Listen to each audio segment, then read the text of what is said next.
Hello and welcome to the 2025 Season 3 Week 1 track guide for the NASCAR NextGen car by Team Conti Sim Performance. This is Michael Conti, as always, and we're going to take a quick run around Pocono and detail some of the differences that we're going to experience this week with the new tire model, the new aero model, and everything that has come with this new Season 3 build. So excited to get the car out here, go over some of the differences, and try to help you all deal with them in your races next week. So without further ado, we'll roll off here. Reason for 10 laps versus the 20 or 25 that I would typically do here is that with the latest build, most of your fall off happens within the first 5 laps. And then after that, it pretty much plateaus. You'll have a little bit of fall off, but you might have a half a second in the first 5 laps, and then the next 20 after that, it's only another couple tenths. So the way that you drive the car doesn't really change in that period because you have about the same amount of grip. Where you're going to be limited at some point is with the overall wear of the tire. Once it gets down to like 35-40% wear in the tires, it seems to start to cliff. You begin to lose a lot of grip, and then obviously with that, you're going to lose lap time in the process.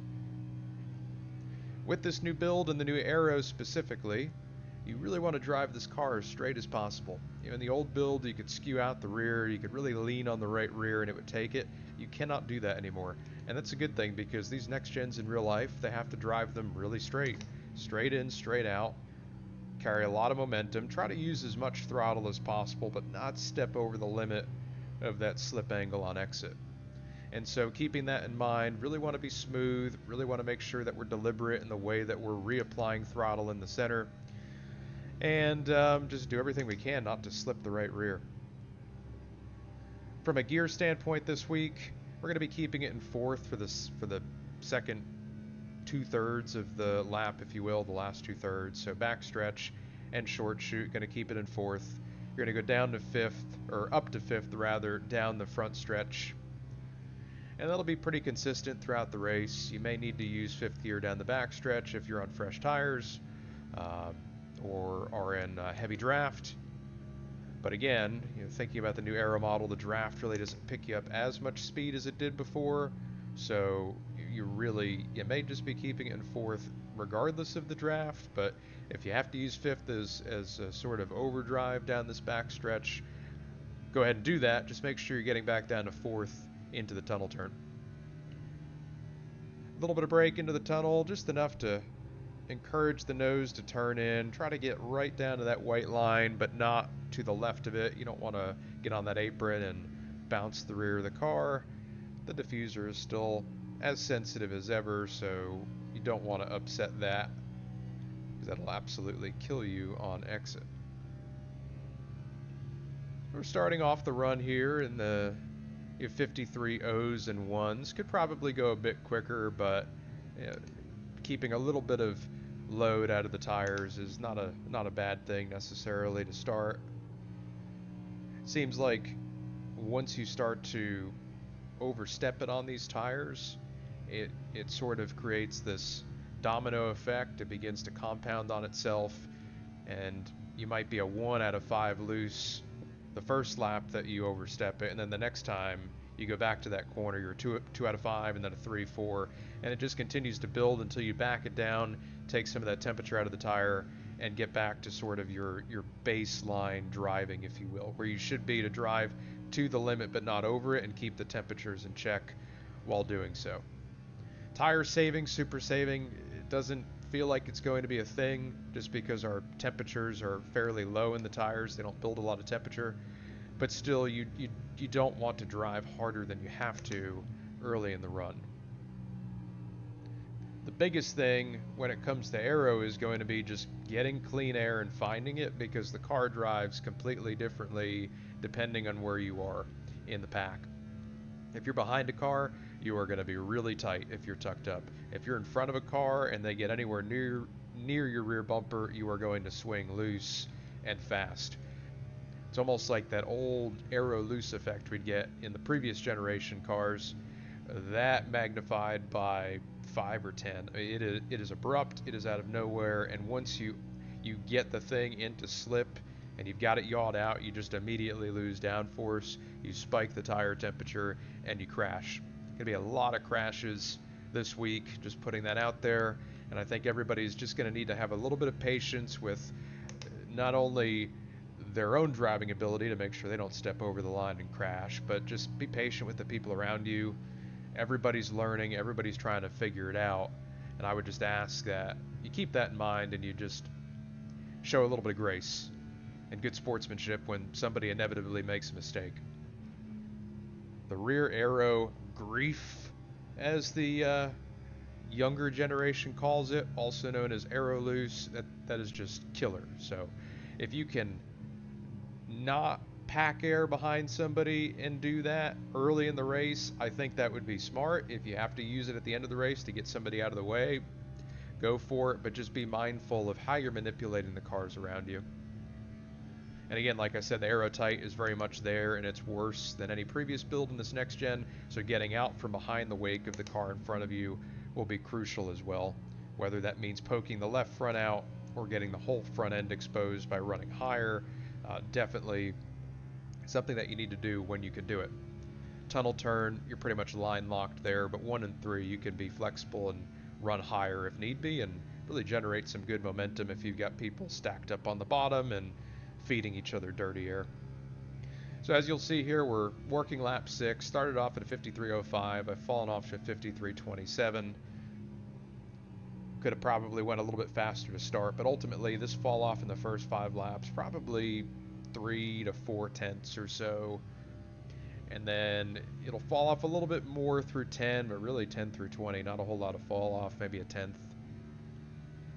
It depends on how you're driving the car, making sure you're not spiking tire temperature, but then also setup this week is going to be important. By midweek, the setup will be public to those even outside of the TCSP community, so I think as we all learn this build, there's going to be a lot of disparity in setups, and disparity causes lap time differential, which is great for racing, great for passing, but if you're on the wrong side of that, can certainly be frustrating. But I think that long run pace is where the good setups and the bad setups are going to really separate themselves. It doesn't seem hard to make short run pace, but getting it to last has certainly been a challenge. But as you can see here, and for anybody who's watched my videos in the past, you know I'm really somebody who drives on the right rear. I'd like to think that I'm being a lot nicer to the car and exit, using a little bit less throttle past my initial commitment, so, plateauing that throttle, if you will, to just make sure I'm not overstepping the rear grip that I have available. Because again, as soon as I step over and I put the car into a slide, I'm going to hemorrhage lap time, which I'll try to show this next lap off of 1 to really show you how quickly things can go sideways. Turn 2, I think if anything, you're going to be a bit front limited on the way off the wall, so make sure you're using a good amount of brake into there, get the thing turned in. Don't get past the front slip limit either. It's just as easy to get the thing in a slide and a front push, and then you crank wheel and you go slow doing that. Just want to keep it as neutral as possible. So in 1 here, I'm going to drive it incorrectly on purpose to show the type of lap time loss you'll experience if you overstep that rear slip limit. So right here, I'm going to get on the throttle, I'm going to put it into a slip, and then right there you can see I just had to completely back out of it because there was no way I could just stay on that right rear and drive off of 1 with that type of slip angle. Absolutely no way without crashing. And in the process, lost a tenth and a half, go down into 2. I still have excess right rear temperature. Now I'm 2 tenths down, and maybe by the time I get out of 3, I'll have that temperature squared away, and I'll begin to break even. But really the whole lap is killed when you overstep 1 corner, so it's imperative that you do not do that. Exit of 3 later in the run, as your grip goes away, as your tires degrade, that becomes really tricky as well. Just hard to put the power down without either shoving out to the wall or slipping the rear next to the curbing. So I think 3 will be the trouble spot. 1, exit of 1 for sure, is going to be tough for people throughout the race. You can see right there, didn't overstep it, and I'm going to continue to gain down the back stretch, and I should gain through turn 2 since my tires aren't screaming and angry. down to the bottom, and there you go. So that 2/10 I lost the lap before right back. So like I said, these tires are really resilient. They can hang on as long as you don't put them outside of their window. As soon as they're outside the window, they're gone. They can come back though, which is nice. Unlike the last tire model where one slip early would kill the rest of the run, if you do your part, you take the temperature back out, the tires can come back. A couple different alternative lines in turn one. I'll show the one that's probably going to be most prevalent in the race. It's this top line hooking this second highest seam right here. Really going to be good, I think, for the leader to go on the defense if they have to with a pack behind them. As you can see, your momentum down the back is crazy compared to launching off the bottom. A lot of drive off can really keep the car straight. So that top and one, definitely somewhere to look at, especially on a restart too, with all that dirty air, people packed up on the bottom. Get out of that, go to the top and dig. Same thing in 3 here. Not as much of a time gain right now, but later in the run, launching off of this second groove is really, really good down the front. As you can see right here, still a pretty good lap time, even with these somewhat fresh tires.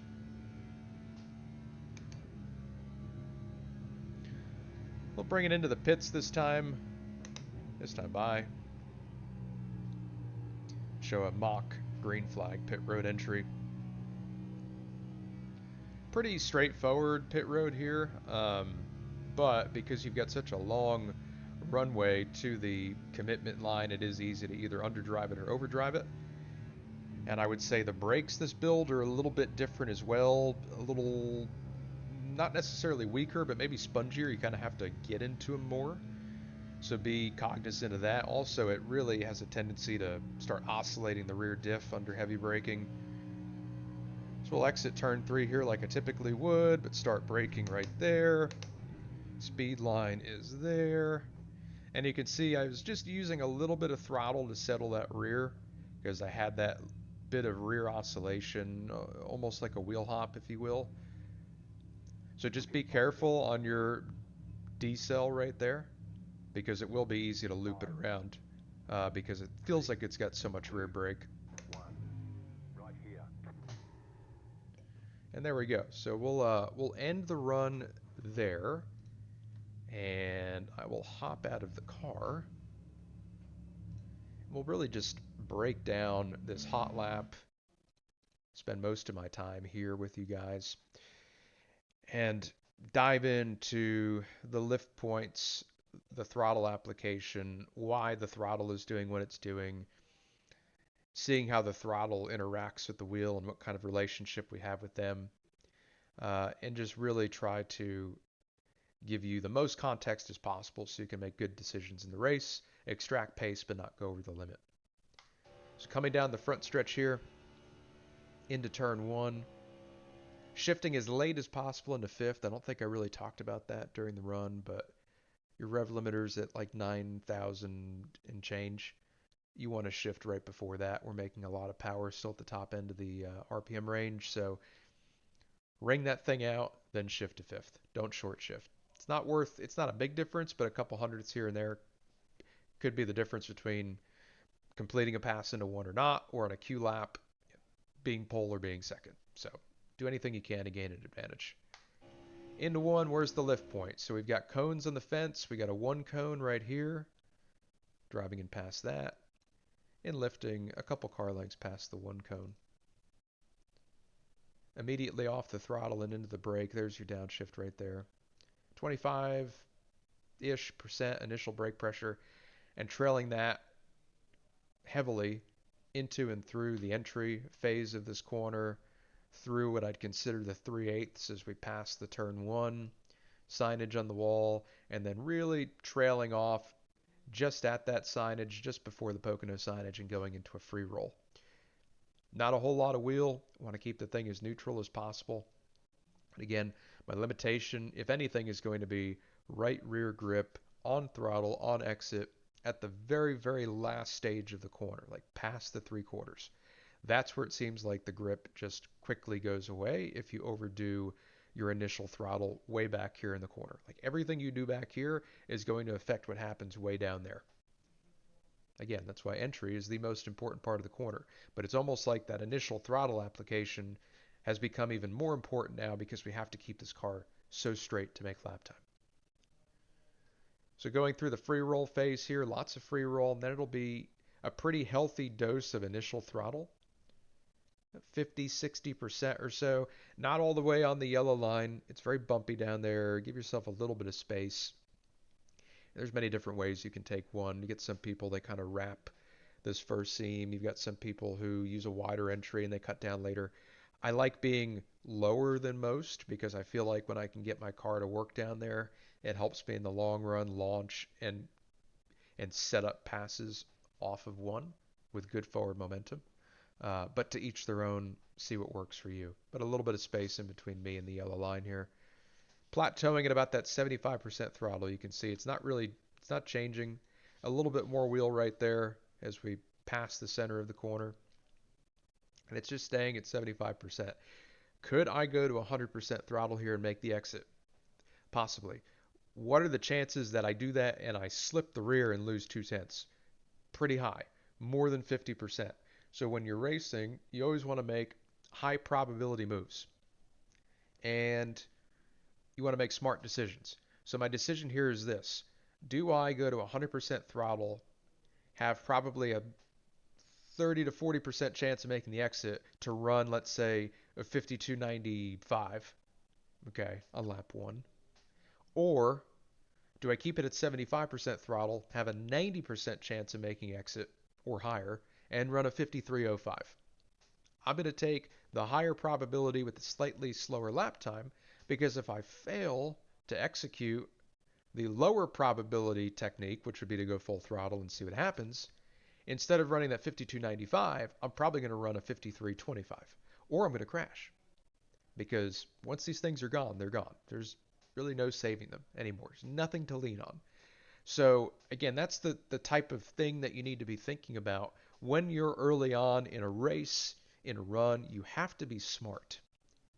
Okay? You have to understand that you've got a long way ahead of you in that race, in that run, in that 1/10 that you may gain now, or that crash that you may cause. On the flip side of that, may not be worth it. And with this tire, with this aero, with everything that's changed, you have to be thinking, you have to be a smart racer. People that are smart are going to do so well with this build because you have to think about everything you're doing. There's no brute forcing it. There's no manhandling it. You get to the limit and you stay there. You do not go over it. So that being said, 75% throttle plateaued on exit. That'll change a little bit as the run goes on and you lose grip. But ultimately, the technique, the methodology is not going to change. You just have to continue to analyze and assess how much grip you have and understand that if you overslip the tire out of 3, when you get to 1, you probably need to back off a bit because that tire is still angry, if you will. It's still hot. 75% throttle, plateaued, coming off of 2 here. I should begin to increase throttle as I decrease wheel. And there you can see, wheel is basically straight. I still have my little micro corrections. That's not changing. That's still very much so needed to settle the rear if I'm going to be driving at the limit of the grip. And I do not have a large slip window. I have to be on top of the wheel, but I've got to keep it in a tight window. I'm not doing one of these. So I think this webcam is very helpful because you all can see what I'm doing. I'm doing more so this versus this. If you're doing this, you are slow or you're crashing. If you're doing this properly, you're probably making more time off the corner versus the guy who's like this and doesn't change the wheel the rest of the corner. This is slow. This is fast. This is crashing. So that being said, that's turn 1. Also to note, way back here, very easy to overdrive the entry by either not using enough brake or lifting too late. If you overdrive entry and you delay that initial throttle reapplication, you will hemorrhage lap time all the way down the backstretch, and there will be nothing you can do to gain it back. So if anything, a little bit easier into 1 with a little bit sooner throttle reapplication. And when I say reapplication, I don't mean to wide open, I mean that plateaued throttle, if you will, or even before the plateau, just getting back into it in general. The sooner you can get back into it, the more speed you can carry down the back, and that's just going to really help your lap time. So anyway, that's enough about turn one. That's like 20 minutes on turn one. Let's go to turn two. Staying in fourth down the back. Like I said, if you're in a race, in draft, you may have to go to fifth, or you can just bang it off the limiter. It's probably fine. I went to fifth right there. We don't want to do that. So what we're going to do is we're going to go to the next lap now, and we're going to watch an entry into two in fourth gear. Okay, so now we're in the next lap. We're in fourth gear, not shifting down the back per my direction. Past the 3 cone, past the 2, past the caution light, past the 1. Start turning off the wall just at the Pocono sign and lift. About 20-ish% of brake, a little bit less than 1, and I'm not going to trail it nearly as long. It's that initial application, get the thing slowed down, get the thing turned in, free roll, and then back on the gas way before center. Kind of hit this point right here where the corner really starts to veer a little bit sharper to the left as we go back here. You can see right here, it really turns in. I guess that's your apex. So I want to match up the angle of my car with the rest of the corner. If I go in and I try to match this first half of the tunnel, when I get to the middle, I'm going to be pointing toward the outside wall. So I want to hang it out a little bit, want to widen out my arc a bit without being too far off, and I want to set up for the second half of the corner so I can nail the throttle and go. So right here to the second half of the corner, immediately get into the throttle. And I'm not going to 100%. I'm not light switching it. I can't do that even with these cooler track temps. But my initial throttle is about 50%. This right here is about as hung out as you can be, I would say. Any more hung out than this, and you are not making lap time. And if you go back to the last season's Pocono track guide and you look at turn 2, there's probably 5 to 10 degrees more angle that I have in my car off of 2 versus what we have now. You just cannot do that anymore. You don't have that aero, that side force, if you will, to lean on off the corner. You just go slow. So we're keeping it nice and tidy. Got to keep a little bit more throttle out of it because of that.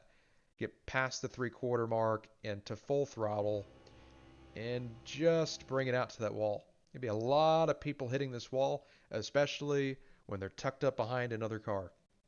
So my best advice to you is if you're going into 2 and there's a car in front of you, back out early, way earlier than you typically would, because if you go in there right behind them, you are not going to make the exit. You are going to just shear through the right front tire.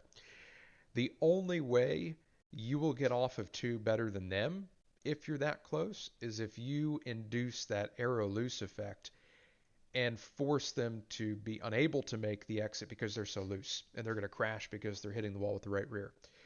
But if you fail to do that and you just sit in their wake, they're going to drive off from you on exit, and you're either going to knock the wall down or you're just going to plow the right front. And then you're going to be super tight into 3, which is the slowest corner on the track. You really need that front turn to get in there with some good speed. So the last thing you want to do is kill the tire in 2 and then be dead in 3. Back off early, kind of treat it like an IndyCar almost. Really give up your entry, try to beat them back to the throttle and set up something so that when you get to 3, you've got some options. Or at least tires that are still happy and not overheated. So through 2 at speed, back on the throttle, at the limit of the slip, which is that. Into 3 here, still in 4th gear, no shifting, very nice and simple corner, past the 1 cone, and a good amount of brake on entry. Nice wide arc, not as wide as we used to have. Getting a little bit lower by the apex, actually able to use this bottom groove now at center, which is really nice because before that was like being on ice or in a grease slick and you couldn't. So we can actually use that. So that's my goal, to get down here. And you can see there's a lot of free roll. Brake 25%, more trail braking than 2 but less than 1. Off the throttle, or off the brake rather, to the throttle, and plateaued at 80. Get past those bumps to full throttle. If you overcommit to throttle when you are this low, you are crashing. You are going to spin out. If I go to 100% throttle here, I'm not making this exit. No matter how good I set up the entry, no matter how good my my car is or my tires are at that point. Can't go to 100%. I don't think anybody will be able to go to 100%. If somebody has a setup that can go to 100% throttle this early in turn three, this low, they will win. And we will give them one of these and say, great job. You accomplished something that's very hard to accomplish in this current environment with this car the way it is. I can get to 80% very easily though, right? So I want to get there and I want to stay there. You can see I'm at my slip limit. That looks very similar to the exit of turn two. I just don't want to overstep it. Now, if I use a wider arc and I don't get so low and I kind of straddle this bottom lane, if you will, or the seam, I can get on the throttle quicker. I'm going to run the risk of losing the nose on exit because I've got less track to work with. And it's hard to make the exit of three as is. Just a tough corner. So I can probably use more throttle here if I'm up more. The higher up I go, the earlier I can commit to more throttle. But if I can get my car to the bottom, get it hooked up 80% or whatever plateau, plus or minus, and drive up off turn three straight from the bottom, I think that's going to be the way to go, at least by myself. Again, when you're in traffic, when your tires are more worn out, this bottom is going to be harder and harder to use, especially as people start to clog up the top and they fight for the grip that's available up here. But if you can make your car hook up on the bottom, you're going to be really good. Same thing as turn one. Like I said, the lower you can exit, the straighter you can exit, the better you're going to be.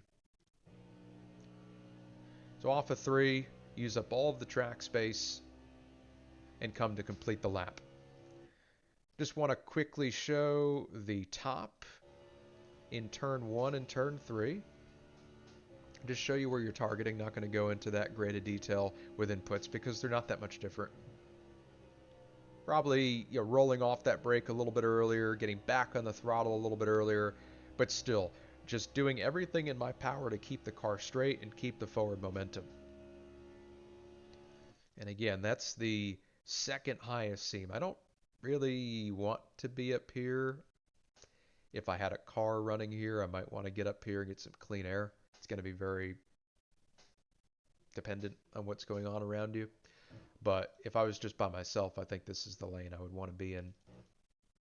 Into two, nothing's different there. And then into three, it's just going to be a much wider entry, not trying to get down to the bottom, just targeting being in the middle somewhere by the apex, crossing over that second seam, then back off, back up the track and to the start finish. And if we look at mile per hour at the line, it should give a good example of the momentum you can gain by running the top. So 178 versus earlier in the run. Let's see how I did. Oops. 177. Come on. Yeah, 177. So later in the run, slightly worse tires, 1 mile an hour quicker. Doesn't sound like a big difference, but it can be the difference maker in making a pass or not. So keep that in mind. Top has really good speed, really good momentum, but the more you run up there, the more you're going to kill your right rear. And even though there's not really a major penalty to just driving faster, if you will, right now, there is a penalty if you overstress the right rear and spike that temperature lap after lap after lap. So don't sit on the top if you can help it. Get down to the bottom, make speed in the bottom, use that top or that middle sparingly and only when you need to. And quickly looking at the pit in. Oops. It was probably a little bit aggressive, honestly, off of three. I should have started braking sooner. Surprised I made pit speed. It was messy, but it worked. But you'll see here, I'm completing turn three like I would on a normal lap, but instead of committing to throttle right here, I'm starting to back out. Would probably want to do that a little bit sooner in a race setting just so I don't speed and cost myself the race. Widen out this entry. This is again a bit aggressive. You can see I'm way to the right of the pit barrels here, so had a flashback to Matt Kenseth 2004, I think, Dover. And so didn't know if I was going to make this, but I did. Lots of brake. You have to get into the brakes now. And this is with our master cylinders. If you're running a different setup and you have more aggressive cylinders, You're probably not going to need that much brake, but for our master cylinders, you're at 80% brake.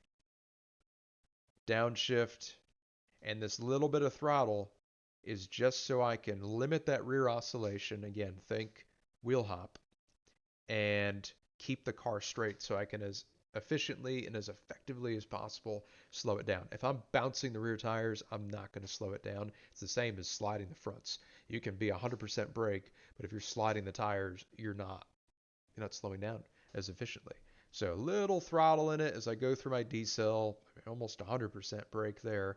It's my last downshift, and now I'm just throttle brake, throttle brake, throttle brake, trying to settle it down. You can see I am out of control, trying to make it into pit road, and just did it at the line to 55. A little fast, but did not get a speeding penalty, so no worse for wear. That's your pit in. Definitely don't want to be that aggressive in a race. Don't do that. So yeah, I think that's a pretty comprehensive look at some laps around Pocono in this newest build. A lot has changed. So if you made it through this video and you spent 31 minutes learning about Pocono and everything you would need to know about it, congratulations, you're an overachiever. If you skipped around in this video, I appreciate that you at least attempted it, and hopefully you picked up what you need to so you can go into the races and be competent.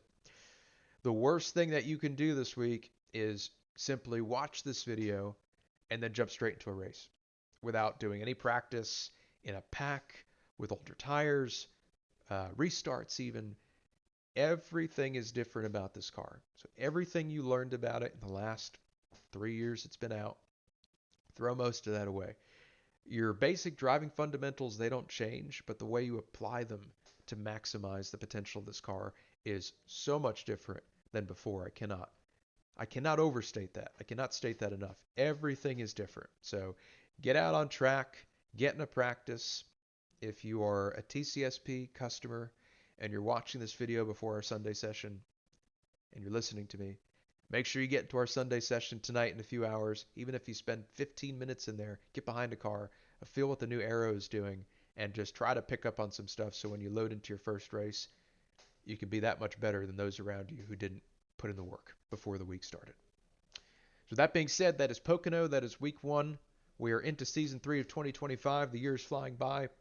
We appreciate all of your support. Thank you so much for allowing us to grow this channel, to grow TCSP in this community.